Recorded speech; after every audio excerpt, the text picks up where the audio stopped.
Comment les grandes banques deviennent des baleines à Bitcoin? Le prix du Bitcoin est proche de son plus haut historique, en grande partie grâce aux géants financiers américains. Des sociétés d'investissement comme Grayscale, BlackRock et Fidelity investissent des milliards de dollars dans l'achat de cet actif numérique volatile. Ces dernières semaines, ces puissantes institutions sont devenues ce qu'on appelle les baleines Bitcoin. Grâce au système Bitcoin, il n'y aura jamais que 21 millions de Bitcoin. 19 millions ont été créés, mais beaucoup sont déjà comptabilisés et probablement hors marché. Alors, quelles autres organisations ou individus sont des baleines Bitcoin, et que signifie le changement de richesse pour la monnaie numérique qui a été initialement créée comme monnaie Internet peer-to-peer? Les chiffres ci-dessous sont des estimations recueillies à partir de recherches directes et d'informations publiées, mais devraient donner un bon aperçu de la manière dont Bitcoin est distribué. Notre collecte de données s'est terminée le matin du 29 février. Bitcoin perdu pour toujours. Les estimations du nombre de Bitcoin perdus à jamais varient entre 3 et 6 millions. Les Bitcoins peuvent être perdus parce que les gens oublient les détails de leur portefeuille numérique, mais il n'y a pas de support client dans Bitcoin. Il suffit de demander à James Howell, qui a perdu 8000 Bitcoins sur un disque dur mis au rebut au pays de Galles. Certains de ces Bitcoins perdus pourraient également provenir de produits criminels abandonnés et laissés intacts. Selon les crypto-enquêteurs d'Elliptic, 3,15 millions de Bitcoins sont en sommeil depuis 10 ans ou plus. Certains analystes, comme ceux des enquêteurs chez Chainalysis, affirment que le Bitcoin qui n'a pas été déplacé depuis 5 ans pourrait également être perdu. Ainsi, des millions de Bitcoins supplémentaires pourraient potentiellement être ajoutés à la pile perdue. Une estimation vague est souvent admise et de 3,5 millions. Mais 1,1 million de ces pièces dormantes appartiennent probablement aux créateurs anonymes de Bitcoin, nous pouvons donc retirer cette partie de l'équation. Une estimation prudente des pièces perdues est donc d'environ 2,4 millions, soit 11% de tous les Bitcoins. Crypto-échange. Les échanges de crypto-monnaies agissent comme des banques pour les utilisateurs de crypto-monnaies. Vous pouvez échanger votre argent traditionnel comme des dollars ou des livres contre du Bitcoin et d'autres jetons numériques.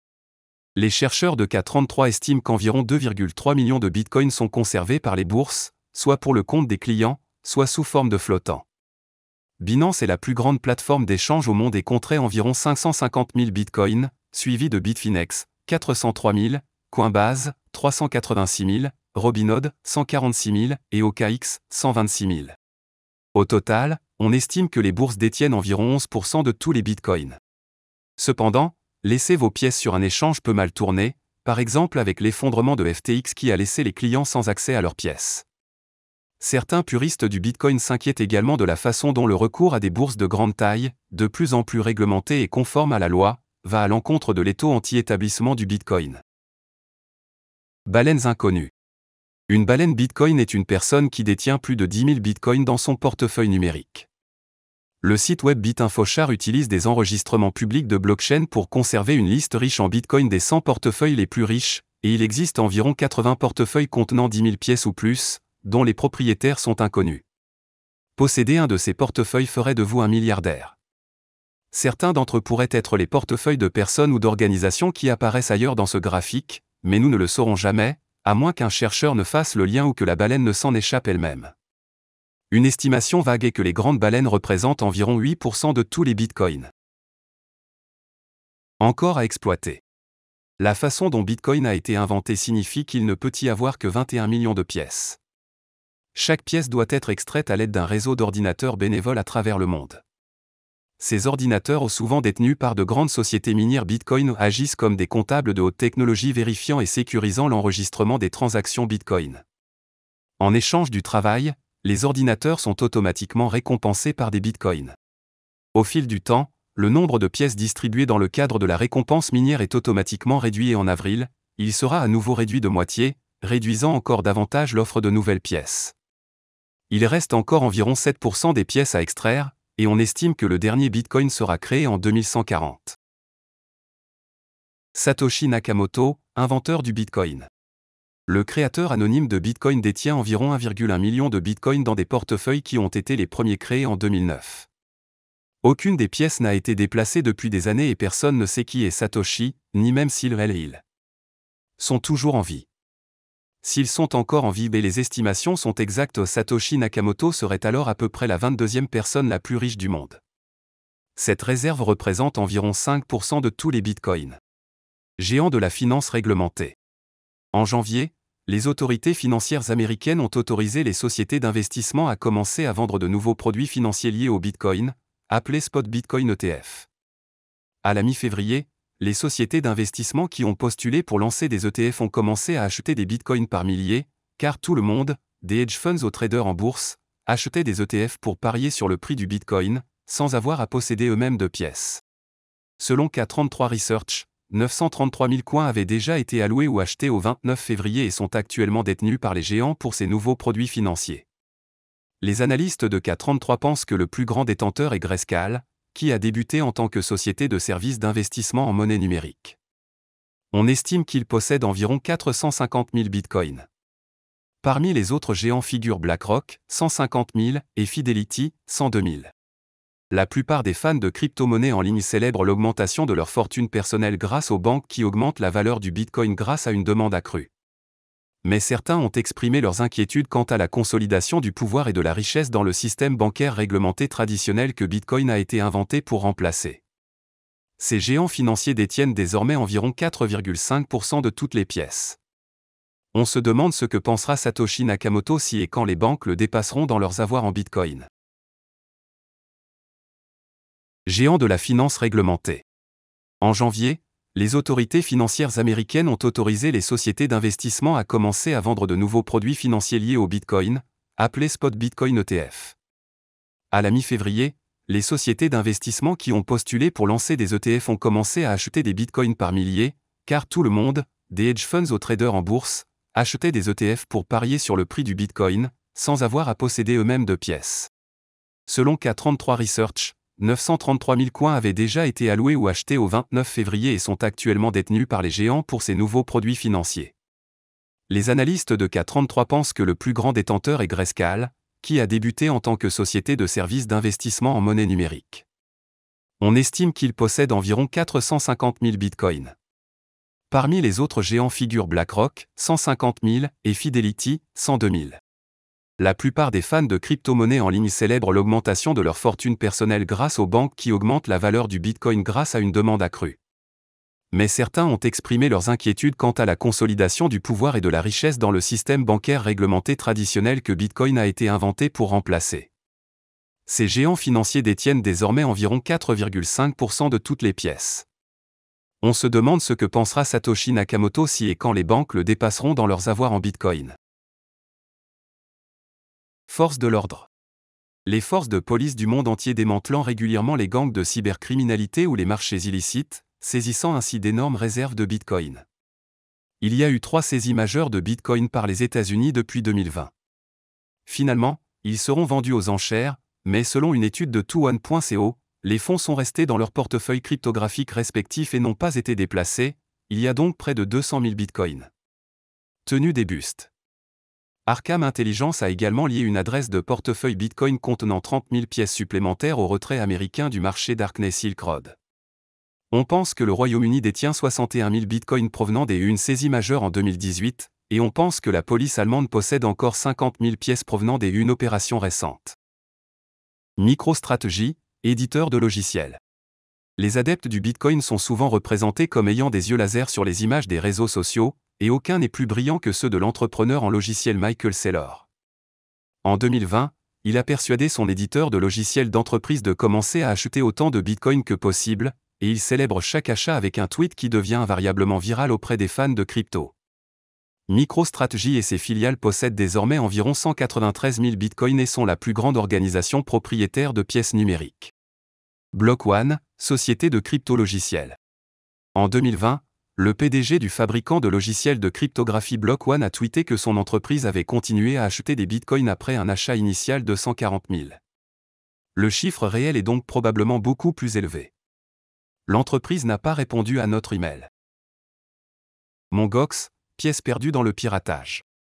Dans une série de piratages et d'incidents désastreux, la première bourse cryptographique majeure au monde, Mongox, a perdu environ 850 000 bitcoins en 2011. Mark Hunter, l'auteur d'un livre à ce sujet, affirme qu'il y a encore une confusion sur ce qui est arrivé aux pièces, mais on suppose que la majorité a été revendue sur le marché libre par les voleurs. Cependant, 80 000 bitcoins restent intacts dans une désormais célèbre adresse de portefeuille cryptographique commençant par un FedEx. Cette cachette ne sera probablement jamais récupérée ou déplacée. 2600 autres bitcoins ont également été détruits accidentellement et de manière irréversible pendant le chaos. Certains des clients qui ont perdu leurs économies lors des piratages ont commencé à recevoir une partie des pièces récupérées. Winklevoss, investisseur. On ne sait pas avec certitude combien de bitcoins les frères crypto-entrepreneurs possèdent actuellement, mais dans une interview en 2017 avec le New York Times, les jumeaux ont révélé qu'ils en possédaient environ 70 000 et ont déclaré qu'ils n'en avaient vendu aucun. Tether, société de crypto-monnaie. Tether est son propre jeton cryptographique connu sous le nom de pièce stable, mais la société derrière ce jeton achète des bitcoins depuis des années dans le cadre de ses réserves. Les observateurs du secteur estiment que l'entreprise possède environ 67 000 bitcoins après qu'un audit publié en janvier ait déclaré que l'entreprise détenait l'équivalent en dollars de bitcoin. Mineurs de bitcoin cotés en bourse. Les sociétés minières de bitcoin gèrent des entrepôts remplis d'ordinateurs puissants, qui s'activent pour maintenir à jour la blockchain publique des transactions. En échange du travail, le système Bitcoin les récompense automatiquement en Bitcoin dans le cadre d'un processus appelé minage. L'exploitation minière de Bitcoin est controversée en raison du coût environnemental lié au fonctionnement des ordinateurs et à leur refroidissement. Il est devenu plus difficile au fil du temps d'exploiter avec succès du Bitcoin, de sorte que les grandes entreprises constituent la part du lion du pool minier de Bitcoin dans le monde. Beaucoup d'entre eux ne sont pas publics, mais selon une étude de K33, les 8 plus grandes sociétés cotées en bourse détiennent environ 40 000 bitcoins. Les plus grands sont Marathon, 16 000, HUT 8, 9 000, et Rio, 7 600. Tim Draper, investisseur. L'investisseur américain en capital risque Tim Draper a fait la une des journaux en 2014 lorsqu'il a acheté 30 000 bitcoins saisis par la police sur Silk Road et vendus aux enchères par le gouvernement américain. À l'époque, les pièces lui avaient coûté 17 millions de dollars. Bien qu'il ne déclare pas combien de pièces il possède actuellement, il a déclaré au site de cryptographie Proto en 2022 qu'il n'en avait vendu aucune et qu'il achetait toujours des bitcoins. Nous pouvons donc supposer que sa détention a considérablement augmenté. Michael Saylor. Le fondateur de MicroStrategy a tweeté en octobre 2020 qu'il détenait personnellement 17 700 bitcoins. Il est probable qu'il y en ait davantage maintenant. Tesla, entreprise. Les résultats trimestriels de Tesla à la fin de 2023 ne mentionnaient aucun changement dans ses finances en ce qui concerne ses avoirs en bitcoin. On peut donc supposer que l'entreprise possède encore un peu plus de 9 700 bitcoins. En 2021, la société d'Elon Musk avait acheté plus de 40 000 pièces, mais en a revendu la majorité ces dernières années. Entreprise de blocage, de paiement et de crypto-technologie. Block, la société de paiement dirigée par Jack Dorsey, le fondateur de Twitter, soutient depuis longtemps les crypto-monnaies. Dans son dernier rapport sur les résultats, la société a déclaré disposer d'environ 8038 bitcoins à des fins d'investissement. Peter Thiel, investisseur. On ne sait pas exactement combien de bitcoins l'investisseur milliardaire possède, mais en 2023, sa société a commencé à acheter des bitcoins, dépensant jusqu'à présent 100 millions de dollars au total. El Salvador, le pays. Le président du Salvador, pays d'Amérique centrale, passionné de bitcoin, a commencé à acheter du bitcoin avec de l'argent public dans le cadre d'un plan d'investissement controversé pour son pays en 2021. Le nombre de bitcoins ici est recueilli à partir de ces tweets par le chercheur néerlandais Elias, qui gère un site web de suivi du portefeuille. Les registres publics ne précisent pas exactement combien de pièces ont été achetées ni à quelle valeur. Personne. Un chiffre approximatif du nombre de bitcoins détenus par le grand public est ce qui reste, 10,5 millions de bitcoins. Cela représente environ 50% de tous les bitcoins qui existent aujourd'hui si l'on supprime tous les morceaux ci-dessus que nous connaissons. Ce nombre sera plus élevé si l'on prend en compte les pièces détenues par les bourses, car la plupart d'entre elles appartiennent également à des personnes. Mais il pourrait également être inférieur si le nombre de pièces perdues est plus élevé ou si la quantité de pièces sur lesquelles les baleines Bitcoin sont assises est supérieure à ce que nous savons. Personne ne sait avec certitude combien de personnes possèdent des Bitcoins, mais la société de crypto-technologie River a estimé que Bitcoin comptait 81,7 millions d'utilisateurs en juin 2023, soit 1% de la population mondiale. Il est intéressant de noter que les recherches suggèrent que la dernière hausse de la valeur du Bitcoin ne se produit pas parce que les investisseurs individuels achètent des Bitcoins. Les analystes d'Intotblock affirment que les baleines du Bitcoin, comme les grandes banques, font grimper les prix et la demande, et non pas que les gens ordinaires se tournent vers cette monnaie numérique de pair à pair.